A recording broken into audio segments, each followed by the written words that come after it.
Honesty, passion, experience. It's Timberwolves Explosion, hosted on the sportstuff.com. And now, your host, Paladino Joey.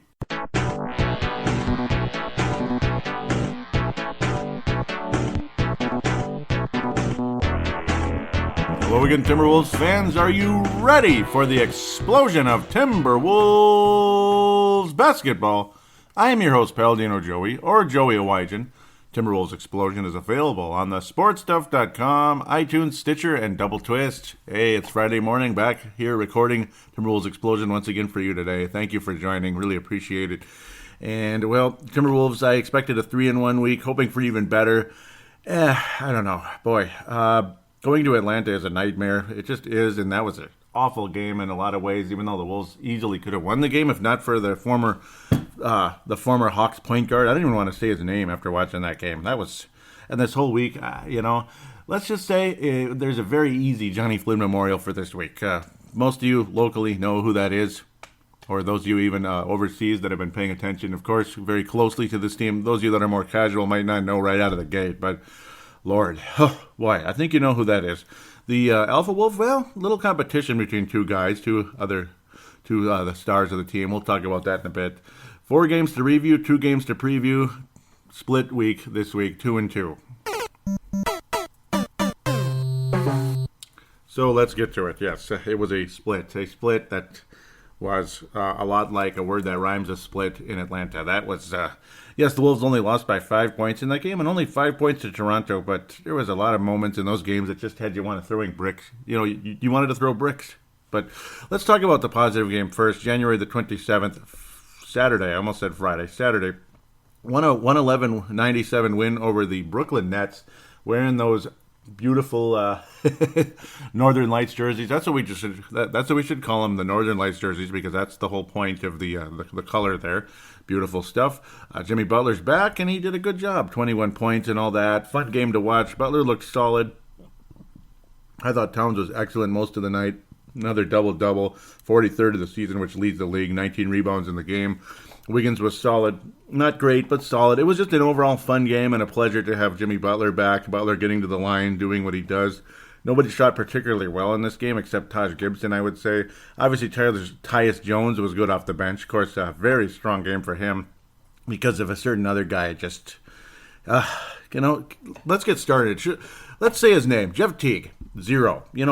Number 0, that's about what he did for the Wolves this week on the positive side of things. Okay, he had like a 10-assist game in there, but it's like when he sucked balls the rest of the week, pardon my French. I mean, I'm going to say it. He sucked balls this week. Seriously. I'm sorry if that sounds unprofessional, if it sounds inappropriate, but that's how bad it was. Tyus Jones is, he's generating some interest from the local fans, obviously, already. Everybody's always like free Tyus, this, that, but Jeff Teague is a starting point guard, but he played like a guy that you want to just take out of the game. I mean, those third string point guards that come in, maybe when someone's hurt or something, you bring him in and he just kills you, and then you're like, oh, for God's sake, take him out and put the other guy in, the guy who's supposed to be starting, or at least the immediate backup, and that guy's Tyus Jones, 6 of 8 from the floor, 13 points, 5 assists, steady. And we can say it a million times over, he runs the offense well. Yes, he does run the offense well, and he made his shots. I don't think he's a great shooter by any stretch of the imagination, but on occasion he has some good nights from the field. 13 points, 5 assists. And, of course, another guy who struggled from the field for 6 years with this club. Everybody's pining for him again, blah, blah, blah. But then again, maybe not everybody. A lot of people remember that Ricky Rubio was slow and predictable late in games. Generally slow, but he was very predictable late in games. And he's probably not going to take the big shot unless it's a quick catch and shoot from the outside. And even those don't always go in. But that's pretty much the only way you're going to get a shot from Rubio late in the game is a quick catch and shoot. If Rubio has the ball, it's probably going somewhere else, and odds are it could be a turnover because guys would stay off him. And that was what drove me crazy, where Teague, I thought, would bring the quick step, and he has done that. But this week, I don't know what it is. I was scared that he had an ACL tear a couple of weeks ago. Luckily, he didn't. It was a sprain, and he's come back, and he hasn't really been that good. And he's had ankle problems as well. I don't know. It's like he's turning into Terrell Brandon all over again. But I would say he still drives the lane more than Terrell. But boy, 0 for 4 from the floor. He made a couple free throws, and that's it. 2 points in about 24 minutes of dog crap. He did get a 4-assist game, woohoo. But again, just, didn't look like the same player at all. I do like that, again, that Tom Thibodeau has been stretching the bench a bit. Nor Shabazz did not see any playing time in this game, which is kind of sad. MGH, Marcus Georges Hunt, again, his minutes have been limited more and more because of the return of Nemanja Bjelica, who's done a good job. Crawford continues to get double digits off the bench. 16 points in this particular game. Shot well, looked good. Always a little bit erratic, but was solid, generally speaking. For me, easily it was Towns and Butler that were good, but Wiggins continuing the 20-point streak there, which is nice, or at least getting into the 20-point range. 21 points against the Nets. Not quite the beautiful performance I was hoping for, but not bad. but well done. Jahlil Okafor, 21 points off the bench for the Brooklyn Nets. Not quite the same game for old Dinwiddie over there, but best of luck to him, and he's done a wonderful job in the stead of D'Angelo Russell for the Brooklyn Nets. And their coach got extremely frustrated on a foul called when Karl Anthony Towns drove the lane. Wolves were up by about 16 points at the time. And yeah, that was you don't see those as much lately. That was fun to watch. Kind of reminded me of old Tim Floyd freaking out when he was the coach of the New Orleans Hornets, which is, again, one of those tongue twisters in the NBA. Charlotte Hornets, New Orleans Pelicans, Charlotte Bob. Okay, you get the idea. 2 teams turned into 4 teams. Yeah, it's kind of goofy. But yeah, of course, Tim Floyd, the former coach of the Chicago Bulls, of course, was the Hornets, and he blew up at one time at the ref back when Castell was driving the lane late in the game, and there was no charge called or anything like that. He thought it was an offensive foul, and the Wolves ended up winning the game, and Floyd went ape bleep, and it was kind of fun to watch the coach flipping out for the Brooklyn Nets. Kind of brought me back to that, and occasionally old Flip Saunders would do stuff like that on occasion when things got really, really sour against teams like San Antonio and such. Speaking of sour, let's move. Monday, the 29th, Black Monday for the Timberwolves, Atlanta. And before I complain and bitch and moan about the game, which was a 105-100 loss, a very winnable game despite the horse bleep play from your favorite point guard, a guy I wanted on this team, I was okay with. It's like maybe we should have spent the extra money and got Kyle Lowry. I would have loved that guy. He's so good, but how much would his points have been canceled out because you got Jimmy? Gimme, my name is Jimmy. But let's talk about the uniforms for the Atlanta Hawks. Let's try to ignore the game for a couple minutes. And this freaking Bazemore, former Laker. Oh my God, that drove me nuts. Why? Vince, I know you love Bazemore and everything, and I know you loved him with the Lakers, but why? The uniforms for Atlanta in this game, those red uniforms with those Legend of Zelda Triforce looking things on them, the triangles. And, it's just kind of like a sparkling diamond appearance, maybe a little 3D look to them. I love those jerseys. Number 1 in the NBA right now. Current jerseys in the NBA are these red Atlanta Hawks jerseys. They are spectacular. Great color combination. I've always loved that red-yellow combination with a little black mixed in, I suppose. And you could even do without the black, like in the old days when the Dominique Wilkins era with the same, circular Pac-Man-looking Hawks logo, which looked more like Pac-Man than it does now. I love those jerseys. Thank you, Atlanta. Thank you, Atlanta Hawks, for bringing them back. It's a shame they're not a good team. Man, Dennis Schrader is really a son of a gun, though. He's really fast. He uses that lanky frame and just flies up and down that court. He flies like a hawk, all right.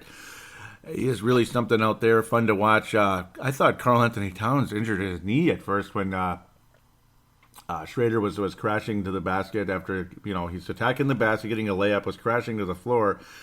And kind of similar to when Tom Gugliotta had someone go into his knee, and that was it for Tommy Gunn. ACL, MCL, all that nasty stuff, meniscus, and he was not even close to the same after about 2 years or so. He came back, and he wasn't even close to the same. He was basically like a Cole Aldrich role after that, and it was heartbreaking because Tommy Gunn, a lot of us here in town that are old enough to remember, which you don't have to be that old, but a little bit older, 30s and up, to remember Tommy Gunn, Tom Gugliotta. What a great player he was before that. It sucked that he left for Phoenix, but that's because Marbury was an a-hole. That didn't help. That's the main reason he left, to be quite honest. But, yeah, let's get to the point here. Jeff Teague had 10 assists. He had a great game. He was great. 10 assists, Jeff Teague. He ran that offense well. Yeah, looked like a genius out there. Just Magic Johnson, step aside, Magic. This guy can run an offense even better than Magic. 10 assist game against the Hawks, former club. Yeah. 1 of 12 from the floor. What? I mean, that's freaking awful.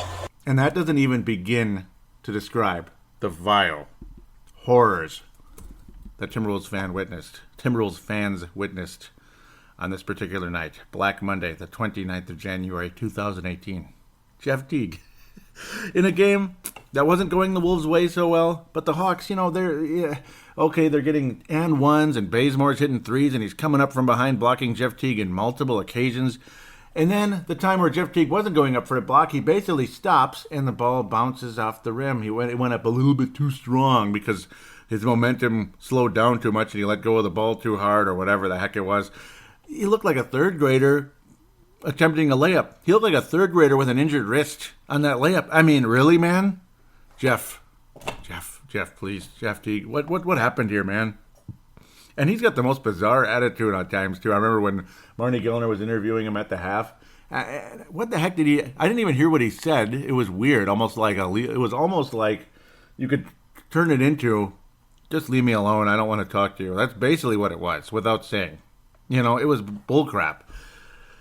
What the hell's wrong with this guy, man? And this whole game, you try an alley-oop to somebody who's, getting fronted, and there was no space to throw over the defender. The attempt was to Jeff Teague, if I remember correctly. Or not to Jeff Teague. The attempt was to Jimmy Butler, if I remember correctly. I don't think it was even to Karl Anthony Towns. It might have been. I'm blanking. I think it was Karl, actually. But there was no space behind Karl for it to be a lead pass. So what does Jeff Teague do? He still forces it in, and it, of course, was not enough to lead. There was no lead there. The ball was just taken away late in the game. Down the stretch, and the Wolves very much still in it. Tyus Jones, 13 minutes on the night. Karl Anthony Towns, 8 attempts. Why isn't Karl getting the ball more? Why isn't he shooting more? Combination of both. He was 1 of 2 from downtown. Jimmy Butler was very strong in the game, drawing fouls, this and that. Yeah, I think it is going to be a tie for the Alpha Wolf. Andrew Wiggins was solid in the game. Taj Gibson had 17 points. The Wolves were hanging in there due to a lot of guys having a good night, but Jeff Teague coming back to his not hometown, but his former team that drafted him years ago, and he was there for a while for some success. But he played like dog dookie. He had some steals in the game. He made up for that and such. But that attempted pass was odd. I mean, he looked like a third grader in this game. He made third grade level mistakes in this game. And then the inbound pass. The Wolves are only down by 1 with 14 seconds left. 14 seconds left, and he couldn't even get the ball inbounded.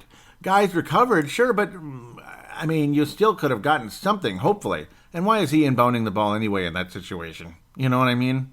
I understand maybe you don't want to inbound the ball to him, but the way he was playing. But he almost called a timeout, but the 5-second violation had already started.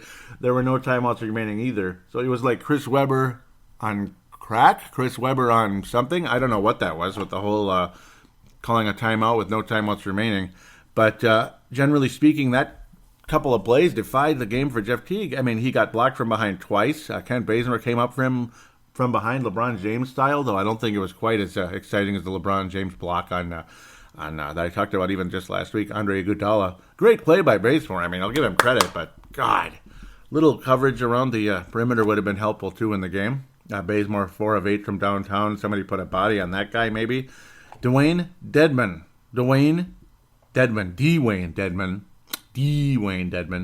2 of 3. Marco Belinellis, 2 of 5. Tyler Dorsey, only in 13 minutes, still made 2 of 3 from downtown. Tyler Dorsey. I don't know, man. Why is Ilyasova shooting 5 3-pointers anyway? think it was kind of weird looking, but he still did a good job. Other than that, he made all of his other shots wide open next to the basket. Taurean Prince was about as good as Jeff Teague out there. Horrendous. He made it, but he did make the one 3-pointer in the game. Schrader, though, very fun to watch. A bit erratic, though, and that's why the team's not doing so great. 7 turnovers in the game, but still managed 18 points, 11 assists, and very fun to watch. Can just fly up and down that court, but still looks raw out there, a little out of control. Wolves just embarrassed in this game. Horrible. Atlanta shot 2 mini threes. They only shot 40% because they have a couple of crappy shooters in the game, but the other guys were nailing them when it counted. And that's why the Hawks were able to take the lead and slowly pull away in the game in that fourth quarter, which was disgusting, and the horrible turnovers by Jeff Teague. I think you know who the Johnny Flynn Memorial is going to. I think you know. Let's move. This is long here. Taking way too long. I apologize, but Toronto game was another game. The Wolves started out very good. Another day, back-to-back situation. The 30th of January, Tuesday, the 30th of January, a 109-104 loss to the Toronto Maple Leafs. Okay, the Toronto Raptors in Toronto, Ontario. We don't call it Toronto, Canada. Call it Toronto, Ontario. And then you could say Canada. Because Ontario's the Providence, damn it. Hey, it's the Providence, eh? Andrew Wiggins, yeah, another guy. This time he was going to his hometown, and he didn't have a very good game. He had some good moments early. Attempted 22 shots, only made 7, clanged five out of his 6 threes, clanged them, not made them, but clanged them. Gorgie Zhang solid off the bench, but where's the rebounds, guys? I mean, it was almost Karl Anthony Towns managed to get Karl Anthony Towns managed to get a double-double. He got his 10 rebounds, but generally speaking, again, only 7 attempts in the game, only under 29 minutes. I mean, it's not like he was in major foul trouble. I was afraid if he had some kind of a knee injury going on. I mean, Gorgie Zhang had some good moments, and I can understand that, but geez, he was 6 of 7 from the floor. But when your franchise player is attempting the same amount of shots as the guy who's backing him up out there, I don't know. Something's wrong here. Crawford did not have a very good game, and he was not very visible as either. Shabazz Muhammad was out there, was a little out of control, frustrated, this and that. Jeff Teague had his best game of the week, and he had his lowest assist total, only 4. Well, tied with that frickin' Brooklyn game. 6 of 9 from the floor, so Teague with a nice rebound in a sense, but then he clangs. He only attempted 3 free throws and missed 2 of them, so that wasn't very helpful. Butler, outstanding, 25 points in the game. Fun to watch, nice moves, and man, I gotta love what he brings to the court, obviously. But he was clanging free throws like uncharacteristically as well, and 5 points right there, gone, at least. Obviously, again, Teague missed 2 out of the 3 he attempted, and Butler, again, 5 of 10 from the free throw line. That's very uncharacteristic, and that kind of thing did not help the Wolves' cause down the stretch, despite the fact Butler was generally really awesome in the game. I would have to say Gibson, another 12 points, Wiggins, 15. But he did get the 8 rebounds. He was a bit out of control on occasion, which was frustrating. And I don't know, too many shot attempts. I mean, why is Andrew Wiggins attempting 22? Karl, 4 of 7. Get it down to the big man. Maybe Karl would have gotten 20 points in the game, in fact, pretty easily, where Andrew Wiggins couldn't even do it with 22 attempts. You know, when you have more attempts than points, that's not a good game, as far as I'm concerned. That's a bad game. See, like Karl Anthony Towns, 7 attempts, 11 points. See? Butler, 25 points, 17 attempts. Do you get it now? Do you get it? Do you get it? Do you get it? Okay. Yeah, I think you got it. Crawford, 6 attempts, 4 points. See? Shabazz, 4 attempts, 1 point. Yeah, I think I made my point. It's kind of obvious, but see, it just tells you who's having a good game, or okay game at least, and who's not having a good game, and who maybe should be getting more touches. Why did Karl Anthony Towns only get 7 shots in the game? I mean, geez, 8 shots in the Atlanta game, and of course we lost both of them. So hello. So, yeah, crappy game. The Wolves were, well, it wasn't that crappy. The Wolves were hanging in there most of the night. At least they're hanging in there. Butler was keeping them in it. And believe it or not, again, Jeff Teague had some moments. Wiggins occasionally. Gorgie Zhang was awesome in the time he played out there. In about the 20 minutes he played. So that's good. The Wolves were hanging in there. But then the defense just disappeared in that fourth quarter. Toronto started to pull away, and you just could feel the air coming out of the building. It was heartbreaking, 3-point attempts and all that, getting nailed by Toronto down the stretch, and they ended up winning the basketball game because of that. They didn't shoot well from downtown, but they shot well when it mattered late. Going to give a quick Yes. Got to give a quick mention to Russell Butler, who died in a car accident with his wife on the night of the Toronto game. Oh, Russell Butler. I remember him, a nice role player in the league, born the same year as me. He died at age of 38, which is my age. So, yeah, I mean, that's my generation there. Obviously, not playing anymore, but had most of his life still ahead of him, and things unfortunately took place. And again, another reminder that life isn't fair. You could have all the money in the world or this and that, have a nice career, this and that, and then it's just taken away from you at the last second. A lot of us that struggle, like myself, that struggle every day, to get to check, this and that, and those of you out there know what I'm talking about. Many of you out there know what I'm talking about. Even if you're middle class, you're still struggling check to check half the time, especially with all these extra amenities that people didn't have back in the day, like, cable TV, cable internet, and all that. It costs money to keep up. So, and we think life isn't fair. No, it's not fair, but then you see something like this, and then it puts it all into perspective. I mean, I'd rather be alive than, so... it's always sad to see something like that, somebody's life taken away in an event like that. So, a quick moment of silence for former NBA player Russell Butler.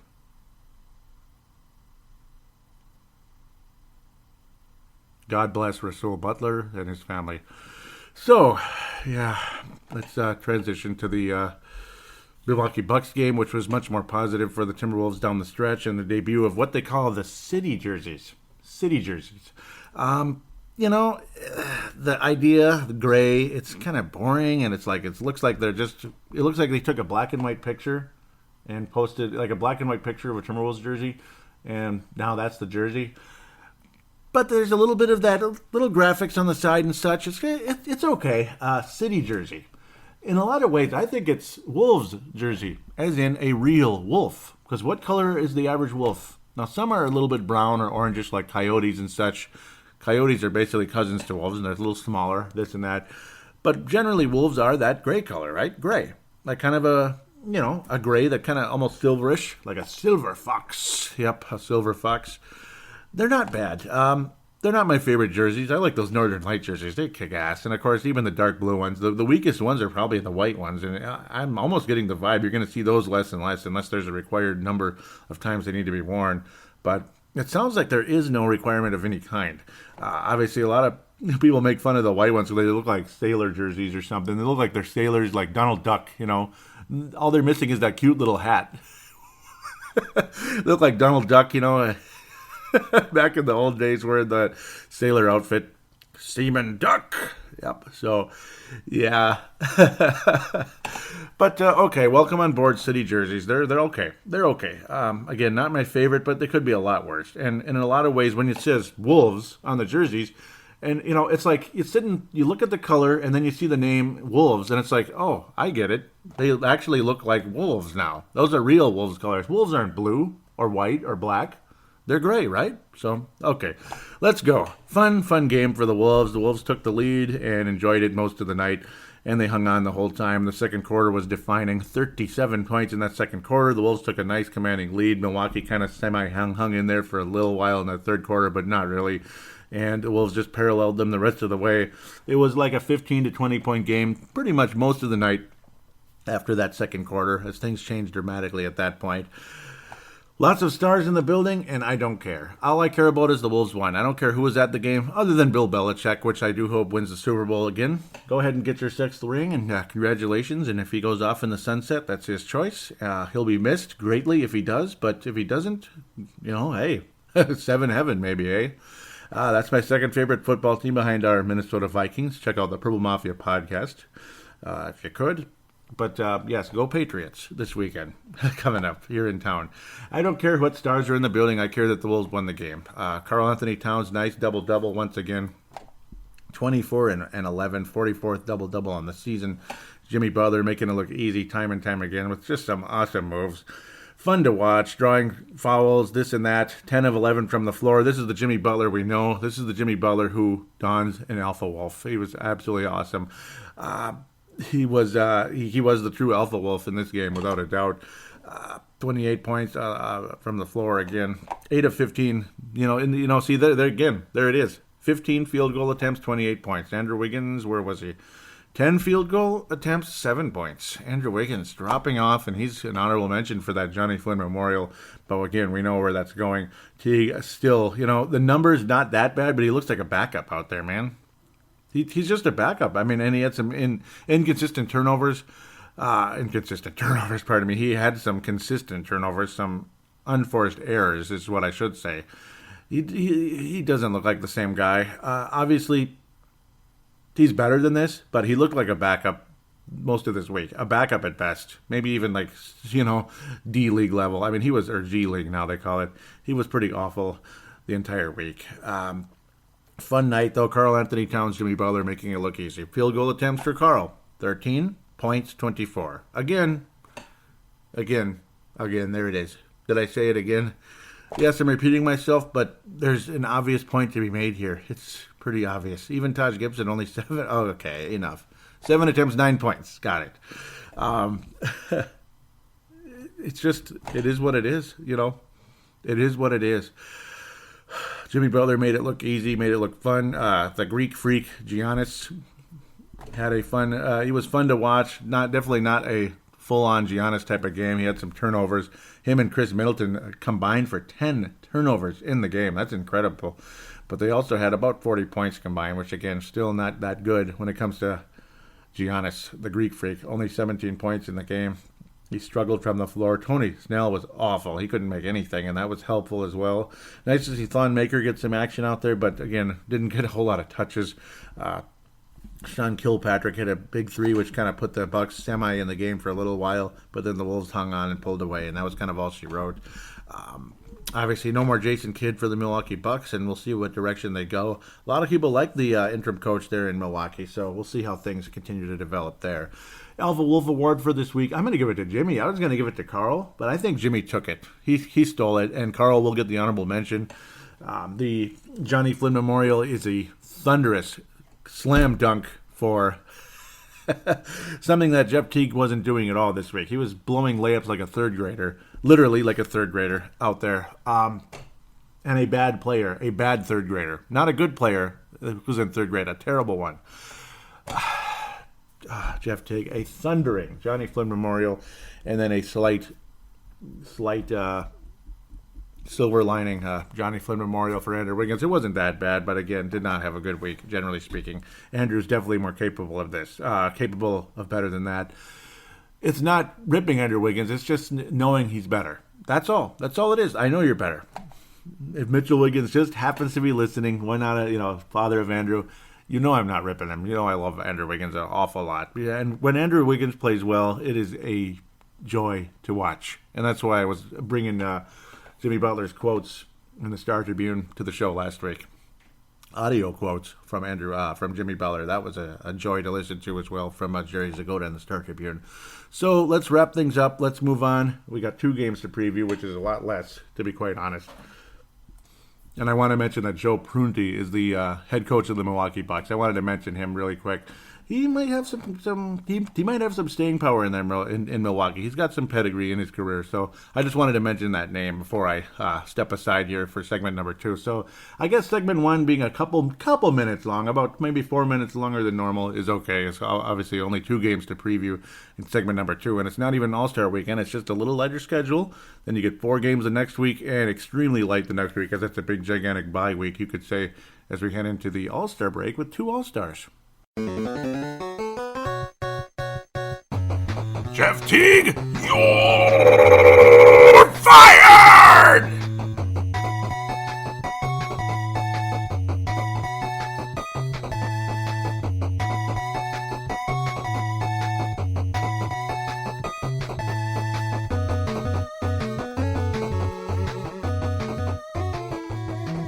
And we are back here on Timberwolves Explosion, segment number 2. Only 2 games to preview there. Mr. Spacely of the Jetsons was chiming in his thoughts of Jeff Teague's performance last week. Yeah, I kind of agree with Mr. Spacely. Yeah. Yes. Jeff Teague, you're fired. Yes, we know who that imitation kind of might have been, but we'll leave that alone. Yes, sir. New Orleans Pelicans. The Pelicans are coming to town. And, of course, news across the NBA this week. Yeah, a couple of things. Maybe I'll just bring them up here in this segment since we're talking about other teams. Obviously, well, this one, DeMarcus Cousins, will be missing in action in this game because of torn Achilles tendon. So, unfortunately, God rest DeMarcus Cousins' season. The Pelicans talking to teams out there with regarding trades and such. But DeMarcus Cousins' torn Achilles tendon, that's never a good thing. And hopefully he makes a speedy and complete recovery. Without a doubt in this one. Not fun. I feel for him. I'm not the biggest fan of DeMarcus Cousins. Great player, kind of an attitude, this and that. But, yeah, I feel for him. Will the Wolves be bringing the brooms out? And it helps when you win both games on the road. That's very helpful. The Timberwolves, of course, winning only games at home. They've now won 12 consecutive home games. And, of course, sucking on the road of late. And that's the reason why, that's the reason for the split. And that's the name of the title of this episode. I didn't even make it much of a feature, but that is what happened. The Wolves more than likely will protect home court. I'm expecting a win and a sweep over the Pelicans, where the Pelicans have been sweeping the Wolves the last couple of years. So that would be nice. Feel bad for Mr. DeMarcus Cousins, though. Minnesota won on the 1st of November, 104-98. The 29th of November, 120 to 102. That's very similar to what the Pelicans used to do to us. And then 116-98 on the 6th of January. That was a Northern Lights game. And then, of course, the Wolves will be hosting Saturday, the 3rd of February, the day before the Super Bowl, as we'll see more stars in the audience, which I'll still care even less than ever about that, because I just don't care. I don't care who's at the game. I care who's playing in the game and who wins. I don't care who's at the game. I don't care. I don't want to know. I don't give a crap. So, yes, unless it's like somebody important in terms of like the NBA, that maybe, in regards to maybe trades, this and that, or something. No reason the Wolves shouldn't beat this team. Sorry, I keep slapping my lips. Anthony Davis, obviously still the franchise player, but DeMarcus Cousins, the Twin Towers, all that, him not being there is not going to help. I expect a good effort from the Pelicans, though, even though I'm sure they're not feeling good right now about this. They recently beat the Houston Rockets. How about that? They beat the Charlotte Hornets. Yep, I can call them the Hornets again. Duh. And a entertaining 132 to 128 win over the Bulls. I believe DeMarcus was healthy for those wins. Couple losses to the Clippers and Sacramento. Hosting those teams, though, out of Northern California. They will then visit Oklahoma City the night before the Wolves play. The night before they head to Minnesota, anyway. And, even more reason I expect to win for the Wolves, because the Wolves will not be on a back-to-back, and the Pelicans will be. Drew Holiday, obviously, finally staying healthy, having a strong season, almost 19 points a game, but I just don't think it's going to be enough, unfortunately, for the Pelicans. They're going to need help in other areas, and they've struggled the past few nights, of course. I expect a good game from Karl Anthony Towns. Butler has played extremely well against the Pelicans. Would love to see Wiggins go off, but I don't expect that to happen. I'm expecting more Karl and Jimmy in this one. These are definitely Karl and Jimmy type of games. I'm sure the next game will be much more Andrew Wiggins related, so Andrew Wiggins fans, myself included, don't get too sad yet. Jimmy Butler will more than likely lead the Wolves in scoring in this game. I expect upper 20s. I expect a little smile. I expect to see the smiles and such. Maybe the Wolves will don the Northern Lights jerseys again, or the City jerseys, again, being at a home game. They'll be wearing one of those two, most likely, because those are turning into the home jerseys of late. It's been fun to watch. I'm expecting a high-scoring game, particularly on the Wolves side. Something of the likes, 118 to 100. I think the Wolves are going to win this thing resoundingly. It'll be one of those games where the Wolves take a nice lead and never relinquish it. The only reason why Butler would score in the low 20s is because Tom Thibodeau does the right thing and sits him down because the Wolves have a commanding lead. And then you see Jim Shabazz, you see some MGH, Marcus Georges-Hunt and such, getting more and more minutes out there. Maybe Crawford a little more too and such. But again, you don't want to overplay Crawford either, even though he is quite the specimen of the NBA. A guy who is showing no age. Unbelievable. And I'm very proud of him being the guy who's just about 7 months younger than me, to be in that kind of shape out there. Well done, Jamal. Well freaking done. I could only dream about that. But get out them brooms. Get the brooms out. Target Center faithful. Minnesota will sweep the series with the New Orleans Pelicans for the first time in forever. So that's great. Karl Anthony Towns, I expect another double-double. Wiggins hopefully gets into the 20s, and that would be great. But I expect to see the starters getting less minutes in this game, low 30s, upper 20s in the game, because I do think the Wolves will have a commanding lead, and you'll see guys like Gorgie and Shabazz get more and more minutes, and Tyus Jones, of course. Jeff Teague is the guy I'm scared of. Will he have a nice rebound of a week? I don't know. I think something's mentally going on with Jeff Teague right now. I don't know what it is, but he's struggling. He's frustrated. Obviously, he's out of position defensively constantly, and he's just touching guys as they're driving to the basket and giving up and ones, which is even more frustrating than his horrible turnovers. It's even more frustrating because it's just stupid. Just come on, Jeff. You're better than this. You're in your upper 20s, man. Come on. Minnesota will win resoundingly over the Pelicans. This might be a little two-game sweep for the Wolves because that certain team is not playing well. They're front-page news in the NBA. But it is in Cleveland this time. Wednesday the 7th, as the Wolves will have 3 days off. 3 days off, and then you get to see Zach LaVine, Chris Dunn, and the Chicago Bulls. We'll be previewing that next week. Both games on ESPN. The 9th of February, Zach LaVine, Chris Dunn, and, of course, Lauri Markkanen, the guy who never got to play for the Wolves, of course, because he was part of that trade that was already agreed to before the draft, of course. I mean, no kidding. They probably talked about it God knows how early. And the Wolves would have drafted Lauri Markkanen and kept him. That's who they wanted if the Wolves did not make a move for give me, my name is Jimmy. So that would have been the case. At the end of the day, Lauri Markkanen would have been on the Wolves. Minutes would have been interesting. I think his minutes would have been sparse. Yeah, because I don't see Tom Thibodeau sitting Taj Gibson and playing Lauri. Maybe the Wolves don't get Taj Gibson, though. I don't know, but I'm sure they would have. I'm sure that's what Tom Thibodeau's vision was from pretty much the day he got here. I think he always wanted Taj. And you know what? I like Taj Gibson. Love him. But he's not going to last forever. He's no long-term solution at power forward, but he's a good, nice current-term solution for the next few years here. Cleveland Cavaliers in Cleveland, Ohio, or Akron, Ohio, or whatever you want to call it. ESPN, Fox Sports North, and Fox Sports Ohio. Not that anyone cares, I guess, but I suppose you care a little bit. So it'll be broadcasted all over the place. National broadcasts, local broadcasts, you get the point. Who's this guy named LeBron James? I forgot who he is. Never heard of him. It's just LeBron, And he's talking about going to the frickin' Warriors. So it is convenient how these games turned out to be the top stories in the league this week. So that's good. It helps so I don't talk about other things and then have no time to even get into the stories. But rumors are and talk is LeBron James will listen if the Warriors call in the offseason and if a max deal is available. I will make the statement here and now. If LeBron James goes to the Golden State Warriors, I think I'm done. Because what's the point? I mean, there's too much elitism in the NBA. It's worse than the NFL. I mean, the NFL was bad for the longest time with Dallas and San Francisco every year in the NFC Championship game, and the Pittsburgh Steelers all the time, and you get sick of it.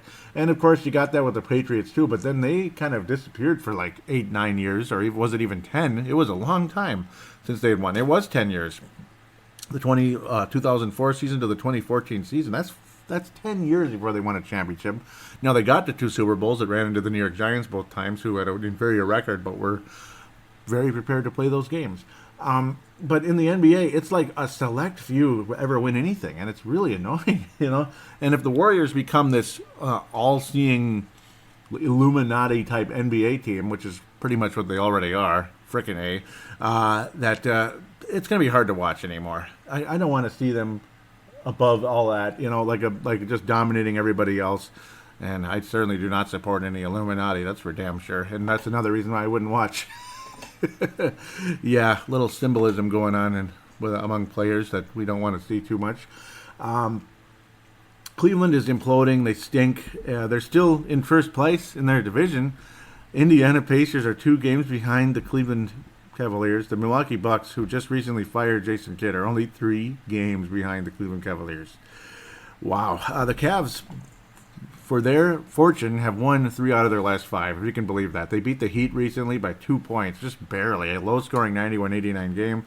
Lost to Detroit by 11. It lost to the Spurs by 12. But then they beat Indiana, beat Detroit along the way after the Spurs game. So, not too bad. It was a home-and-home thing with Detroit. They won the home game, lost the road game to the Cleveland Cavaliers. LeBron James, Kevin Love, Isaiah Thomas. Isaiah Thomas is, it's like you're throwing a monkey wrench into the offense, changing everything. having Isaiah Thomas there, I think that was a terrible trade for the Cleveland Cavaliers. Jay Crowder hasn't worked out. A lot of us thought he was just a phenomenal pickup by the Cavs. Good defensive player, good energy, this and that. Nothing much of it. J.R. Smith is continuing to vanish further and further off the map. I never liked him that much, but he's really disappearing. He's disappearing like the Birdman did late in his career, getting worse and worse. Dwayne Wade is just hanging by a thread, literally. It's a miracle he's played 44 games and averaging only 11 points, and just nothing stands out about him anymore. He's washed up. 23 minutes a night. Kevin Love is what he is. Good numbers and everything, 18 points and 9 rebounds, or 9.5. He's a double-double type of guy like he always was here. But minutes obviously reduced, and it's like nobody likes him, and I don't know. And Derrick Rose has vanished off the face of the earth, and whatever. I never, thought Derrick Rose was going to do much with Cleveland anyway. You look at this roster, and it's no wonder. What did I say at the beginning of the season? What did I say? It's like, okay, Cleveland has a lot of talent, this and that, but they were the most likely team in the Eastern Conference to implode, unfortunately. Because I'd like to see Cleveland succeed more than Golden State. And I don't want to hear how, everyone's sick of Cleveland and LeBron, yet Golden State's what they are. You're not sick of Golden State? If you're sick of LeBron, you're not sick of Golden State? Okay. But, I don't know, I think that's a strange statement. But, it's an opinion. You don't have to agree with me. I'm not going to hate on anybody for disagreeing. That's fine. You can get sick of both of them, frankly, because both of them are winning the conference every year, and that's getting old. I don't think Cleveland's winning any Eastern Conference this year. It's going to be the Celtics or the Toronto freaking Raptors are going to go to the NBA Finals this year. I believe that. It's going to be Toronto or Cleveland. Toronto or Boston is going to win the Eastern Conference. It's like Cleveland got pieces. But Kyrie Irving is clearly doing a better job in Boston than what Isaiah Thomas could hope to do in Cleveland. Isaiah was a nice story. He was a perfect fit in Boston.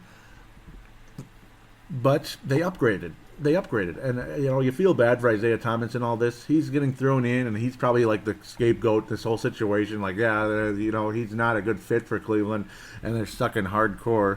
So it's Isaiah Thomas's fault. Thanks a lot, Isaiah. When actually he didn't ask to be traded or anything. He loved Boston. Boston loved him. But they upgraded, and they did a good move. And it's a weird match here, where it's all guys who kind of need the ball to be successful. Dwayne Wade needs the ball, or at least he used to need the ball to be successful. LeBron James, he's everything when it comes to the basketball. He's the Magic Johnson of the NBA. He's the do-everything guy, better defender than Magic, too. So it kind of is what it is. It's a tough situation there in Cleveland, and it's not surprising that he might leave. And it would be sad to see Cleveland completely disappear off the face of the earth. He'll leave them in shambles like he did last time. That's why Cleveland got the number 1 pick with Kyrie Irving in the first place, because Cleveland was in shambles when LeBron left. Bad contracts and poor fits to the franchise, poor fits to the mix of the team, the chemistry, this and that. And that could be where we're headed again. Wouldn't be surprised if LeBron James suits up for Vince Germano's, Stu Benson's, Kalen Woods' Los Angeles Lakers, where Chick Hearn would love to talk about LeBron James to the basket and slam dunk, which is about what he would say. I believe the Wolves will be playing the Los Angeles Lakers next week, by the way. But I would not be surprised if LeBron wound up there, or maybe he just stays loyal to Cleveland. And boy, it's not a good mix. Jeff Green has had a nice little renaissance there in limited minutes. Kyle Korver makes some threes here and there. He's an okay fit. Okay. Tristan Thompson, whatever he was when he helped the Cavaliers win that championship with those awesome games, double-double after double-double, 16 rebound performances, helped the Cavaliers beat the Warriors. Nothing, man. Ever since then, I don't know if it went to his head or what, but he's done, man. Tristan Thompson's not even close to what we thought he was, and it's disappointing. So, yeah, the going to Cleveland here did generate a lot of conversation. Will the Cavs win? Will the Wolves win? LeBron James will get upper 20s, low 30s, and the Wolves will win the game. The Wolves will sweep the Cleveland Cavaliers for the first time since, 2011 or so. No, I don't think the Wolves swept them that year either. The Wolves were terrible back then. The Cavs and the Wolves were two of the worst teams back in 2011. Thank you, Kurt Rambis. Or was that, that was already Mr. That was already Rick Adelman. I'm losing my mind here.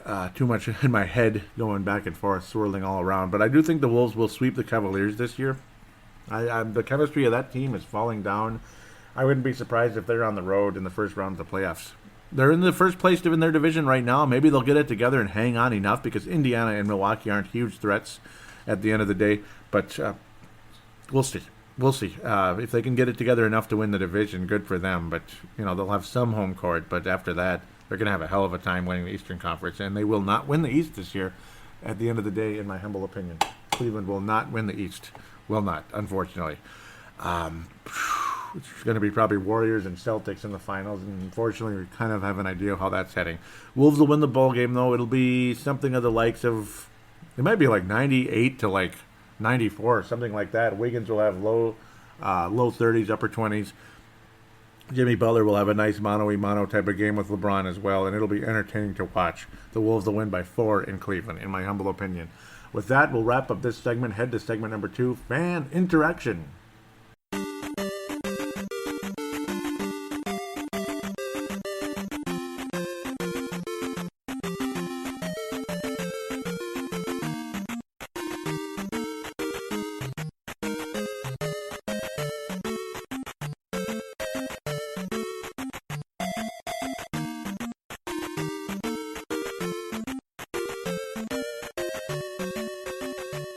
And we are back here on Timberwolves Explosion, segment number 3. Time to hear from you guys out there across the Great Divide, and of course locally some, possibly. So Vince Germano out of Australia, Levi Brown out of New Zealand, retweeting the last show. Thank you guys very much. The Pumpa, also out of Australia, says, still got a mad crush on some of my Wolverines, mate. Yep, and he's a big fan of the Michigan Wolverines. Conversation back and forth. Yep, when Novak led the yep, and I remember when he was saying how Zach Novak was on this show years ago, and yep, I do remember that one. I was freaking out about Jeff Teague. Levi Brown out of New Zealand says he's got some work to do. This is again the Jeff Teague to avoid the Johnny Flynn this week, and he got it. A quiet bad game followed by a horrible game, and he got it because he continued to stink most of the week. Yep. So Eric Burks, I believe he's locally. He says, I'm not so sure about the latter half of that statement. I was talking about Rubio. Yep, I was saying I'm not saying Rubio is better because he absolutely is not. We would have had the same result tonight. Eric Burks doesn't agree necessarily. I don't know. Rubio, yeah, he's had some okay games this year, but I don't know. The Wolves were kind of messing around. I can kind of hear you now. I was more emotional and frustrated at that moment that I tweeted that with how poor the Wolves played in that game. But then again, I mean, Jeff Teague did choke it away. The Wolves were down by only 1, and he just continued to screw things up down the stretch. So well thought, Mr. Air Fierce there. Snowflake at Snowflake Drizzy at Snowflake Drizzy. Okay, so at Wolves Explosion is the Twitter account. This is the Twitter at Wolves Explosion. Want to thank Vince Germano and Levi Brown for retweeting the show. I do believe Tanae did as well. Tanae Brown out there as well, also out of New Zealand. So thank you guys for that very much. Appreciate it.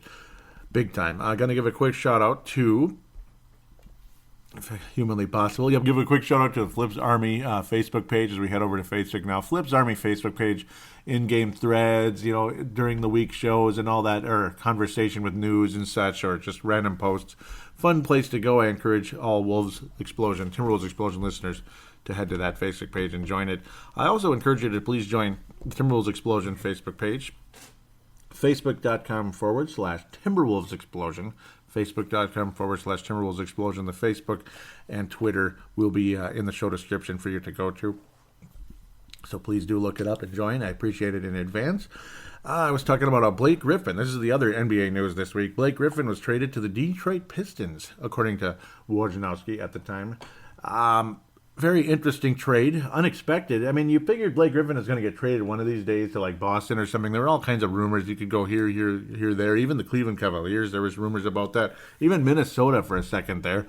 But ultimately, Blake Griffin traded to Detroit. He had a nice debut, like 24 points, 12 rebound game against the Memphis Grizzlies. Wayne Hunt's favorite team there. Memphis Grizzlies struggling this year a bit with some changes, coach and all that. Not been the best run for the Grizzlies at the moment. But Blake Griffin for Detroit, interesting. It's kind of weird. It's an interesting mix. It's strange seeing him there after how long he'd been in Clipperland. Tobias Harris and Avery Bradley and a draft pick going to the Clippers, and they've not suited up yet, unfortunately. They've been off all week, and I'm sure Clipper fans are frustrated. They want to see Tobias Harris and Avery Bradley. That's a nice group of players. So, again, no debut for them. Blake did debut last night for the Detroit Pistons. The Clippers will debut tomorrow, Saturday, in the afternoon against the Chicago Bulls. So that'll be fun. Tobias Harris, Avery Bradley heading to the Clippers. Good trade for the Clippers, even though Blake Griffin played well for Detroit last night in a close win over Memphis. Nicholas Simon out of Australia says, terrible trade for the Pistons. Great for the Clippers, and I agree. Blake's a walking injury on an outrageously expensive and long contract. Yes, it is. You get two real nice players and 2 picks and Boban. Yep, that's unbelievable, isn't it? Yeah, unbelievable. Of course you do that trade, and yes, you do. I was saying they gave up a lot. Those players are good. Harris and Bradley. Avery Bradley's good. Vince Germano says a first-round pick too bloody much. Seems the Clips are going full rebuild if rumors are true that Jordan and Luke could be on their way out. And yeah, I wouldn't be surprised. But it could be a quick rebuild here with Harris and Bradley. Those are good players, and they're win-now type of guys. I was kind of saying stuff, maybe I was a little too inappropriate here, but I was saying Blake Griffin is BS. I bet Detroit fans are pissed off. He'll probably stub his toe and not play the rest of the year. All he's good for is being another arrogant bleep. And yeah, I was a little too vulgar there, and I apologize. Vince Germano says, so far, Pistons fans I've seen online aren't happy. I'm sure some are, though. And yeah, I wouldn't be surprised. Levi Brown says, I wanted OKC to somehow get Bradley with Roberson out. And that would have been a huge addition for the OKC Thunder, Levi, without a doubt, but unfortunately they did not. And yeah, Roberson is out for the year. Again, yet another one of the guys in the David Kahn Moneybag night where he was building up cash to fire Kurt Rambis, the infamous 2011 draft that will go down in history as one of the worst, strangest, and worst draft nights in NBA history for a certain franchise that plays in Target Center. Derek Williams and all those other players after Derek Williams. It's just, I'm sorry, but Derek Williams stinks, and it's frustrating. And we can all say that with honesty now. We can. See some posts from Vince Germano this past week. So he's talking about Marcus Georges-Hunt. Hopefully you did like my little analysis of him. So another one. Oh, no, that one was already Kawhi Leonard. So we talked about that. I thought, did I? Yep, he was saying, love what Wiggins is producing with Butler out. Kind of makes me think I'm right on track with the Butler effect. Yes, that was in the last show. Here it is. Here's the only, this is the final post of the week. Wow. Vince Germano says, it's so frustrating seeing the Wolves lose to teams they should be beating, i.e. the Hawks. Is it a mindset thing? Do they have to just show up and beat the lowly Hawks? The Hawks played with a lot of energy, and I give them credit. The defense was good down the stretch, particularly Kent Bazemore. Schrader a bit erratic, but he's so good. And, he's good, but he's erratic. You wouldn't want him necessarily leading your offense either necessarily, but tons of potential there continuing.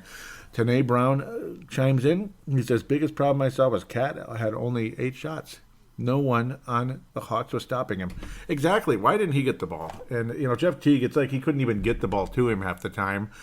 They were fronting him, which was good defense. Give him credit there, but still, come on. Denying Cat the ball, that's part of it. But at the same time, it's doable. Very doable to get Cat the ball. And I know that was part of the problem, though. They were fronting him and denying him the ball, which is, to their credit.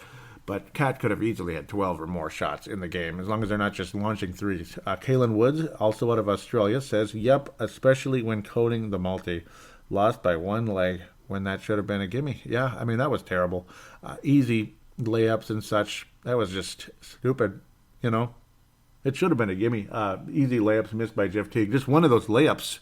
That would have possibly made a difference because the Wolves only lost, or were only losing by 1 at one point, and then there was that horrible issue with the inbounds. Couldn't get the ball inbounded, and the terrible turnovers. 3 layups that were, layups. They were layups. That's 6 points right there, and then the horrible, I don't even know what kind of value pass it was to the Hawks at the end of the day by Jeff Teague. That's 8 points possibly. And then again, the inbound pass, that's 10. So, yeah, the Wolves should have won the game all right. Just Jeff Teague's mistakes alone there. That's 10 points. Just those, the notable mistakes there, right there. So the Hawks ended up stealing that one, literally, from the Wolves. Literally stealing it from them, despite some erratic play from their best player, Dennis Schrader, who did have an okay game, but 7 turnovers and all over the place. So I want to thank you guys for your inclusion to the show. Miss you, Wayne Hunt. Nice to have Pumba tweeting. Thank you very much. Vince Germano, always love hearing from you. Tanae Brown, Levi Brown, love you. Air Fierce, thank you for chiming in. Please chime in some more. Good thoughts. Out there, guys, keep interacting with the show. Really appreciate it. Nicholas Simon, of course. How could I forget? Thank you very much for chiming in as well on the Blake Griffin trade and such. Frustrating night. Kalen Woods, thank you again as well. Frustrating week for the Wolves. It could have been a lot better. Won both home games. We're protecting home court, which is great, but let's win a couple of road games again. We were, and then we stopped all of a sudden. So let's keep this, let's get this back in order again. Would be greatly appreciated. Please do tell your friends about the show. It's always appreciated. Please write a positive rating on iTunes if you could. It only helps. It just makes the show look better. You know, I mean, if people are interested, they're interested. If they're not, they're not. But it just looks better with higher ratings on there and more ratings also, because it's been lonely lately. So would appreciate those of you out there that do like the show that have not had a chance to give a positive rating on iTunes or Stitcher, which is also very welcome if you could do that. Final thing is the phone lines, 209-736-7877, 209-736-7877. It is a voicemail. Do treat it as such. Mention you're calling in for Timberwolves Explosion to your statement, shout-out, comment, question, and opine. Always greatly appreciated. There's the call now button on the Facebook page. Goes to the same phone line via Facebook Messenger, like the Facebook Messenger, the phone part of it. And it goes right through. All you need is data or Wi-Fi, and you're fine. There's no cost, no at all. As long as there's Wi-Fi or data of some sorts, it'll go through. It's still a 3-minute limit because both of them, that's literally a voicemail. So it's a 3-minute limit for those. The other one that's unlimited is the audio submission route, which Tanae has done in the past, and I miss it obviously very much, but of course busy schedules on his side, understandable. We have a lot of us are busy sons of guns out there. Wayne Hunt has disappeared off the face of the earth for the most part. I miss him, and that's one of the reasons I don't have a logo still for Timberwolves Explosion. I had it, but it's not the right size. It's not going on. You put it on, and then it keeps rejecting it. So it needs to be a certain size, which is really annoying and really frustrating. I changed the logo. You see it on the Facebook page and the Twitter account. It's a new logo. Of course, Hank McCoy created it, and I put it on there. It's the new logo for Timberwolves Explosion. It's very cool. Kind of got a Super Nintendo look to it. Super Nintendo type graphic look to it. It's fun. Really appreciate Hank for taking the time to do that. It's just it's frustrating that Hipcast is so strict about the size of the photo as it gets posted onto iTunes. So that's why you're just seeing a Hipcast logo instead of Timberwolves Explosion. Hopefully Hank can get around to it one of these days. Understand his busy schedule, but again, it'd be nice to have the logo back up on iTunes again. I just called him Hank. It's Wayne Hunt. Hank was his nickname. Wayne Hunt is his real name. Wayno. That's another nickname version of Wayne, I suppose. But no, get to the point with the other thing, the audio submission route. Boy, I got sidetracked, didn't I? Audio submission route. Use the free voice recording app on any smart device there is out there on the planet. They're on everything. Just use that, treat it like a phone call, save it, and send it to paladinolive@yahoo.com, paladinolive@yahoo.com, and then I will convert it into an MP3 file if necessary with zamzar.com. And there it is. Boom. You're on the air, and thank you again for joining. So with that, I'm going to bid adieu. Wish you all a wonderful week and a little 2-game sweep for the Wolves. That'd be great.